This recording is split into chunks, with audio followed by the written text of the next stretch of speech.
Good evening. This is CTV News. I'm Patricia Vallone. And I'm Danielle Irby. Thanks for joining us. The House Intelligence Committee ends this week's impeachment hearings with testimony from two career foreign policy experts. Fiona Hill, President Trump's former top advisor on Russia, denounced the narrative pushed by Republicans that it was Ukraine and not Russia that meddled in the 2016 election.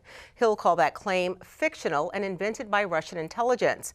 The committee today also heard from David Holmes. He's a political counselor to the American Embassy in Ukraine. Holmes testified about a conversation he overheard between Trump and U.S. Ambassador Sondland about Trump's push for Ukrainian President Zelensky to investigate the Bidens. You heard President Trump ask Ambassador Sondland, is he going to do the investigation? Yes, sir. What was Ambassador Sondland's response? He said, oh yeah, he's going to do it. He'll do anything you ask. The unfortunate truth is that Russia was the foreign power that systematically attacked our democratic institutions in 2016. This is the public conclusion of our intelligence agencies, confirmed in bipartisan congressional reports. It is beyond dispute, even if some of the underlying details must remain classified.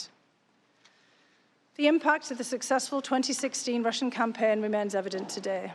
Our nation is being torn apart. Truth is questioned. Our highly professional and expert career foreign service is being undermined. Both Hill and Holmes said mentions of Burisma were clearly what they called code for investigating the Bidens. Democratic presidential candidate Joe Biden's son sat on the board of the Ukrainian company Burisma.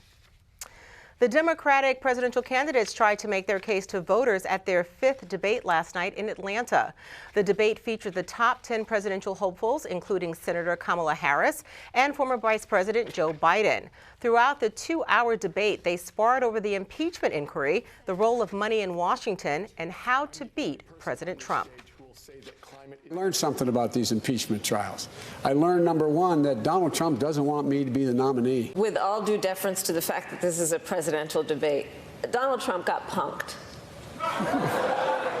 He has conducted foreign policy since day one, born out of a very fragile ego.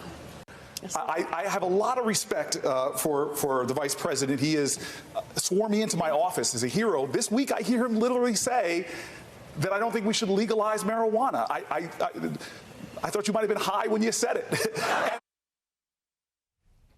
The next debate will be co-hosted by PBS and Politico and will take place December 19th in Los Angeles. The former mayor of Baltimore pleaded guilty today to fraud and tax evasion conspiracies. Catherine Pugh's fall from grace began after an investigation by the Baltimore Sun revealed that she made more than $800,000 illegally peddling thousands of self-published children's books for personal and political gain. Federal prosecutors say Pugh made more than $200,000 selling books to the University of Maryland Medical Center, where she was a board member. The 69-year-old Pugh is also accused of double selling some printings and in other sales not delivering the books at all. State police investigate the discovery of a female body this morning on the shoulder of I-95 North near Route 198. The call came in this morning from a motorist about 7:30. 2 lanes of the interstate were shut down for the investigation. The cause of the death and the victim's identity remain under investigation. And police, meanwhile, are investigating a shooting that leaves 1 man dead in Capitol Heights. The victim is 46-year-old Sean Spence. Authorities say they were called to the 5700 block of Rollins Lane about 7:30 last night. When they arrived, Spence was suffering from gunshot wounds outside of his home. The victim was taken to the hospital where he later died. If you have any information on the incident, you're asked to call 301-772-4925. The mayor of District Heights has been convicted of purchasing fireworks illegally. A jury found Mayor Eddie Martin guilty of signing a document on city letterhead back in June of 2017, authorizing the purchase of about $50,000 worth of Class B and C fireworks that he claimed were for the city. Now, the items, which are available to municipalities or those with a federal explosive license, were actually being purchased by a friend of the mayor.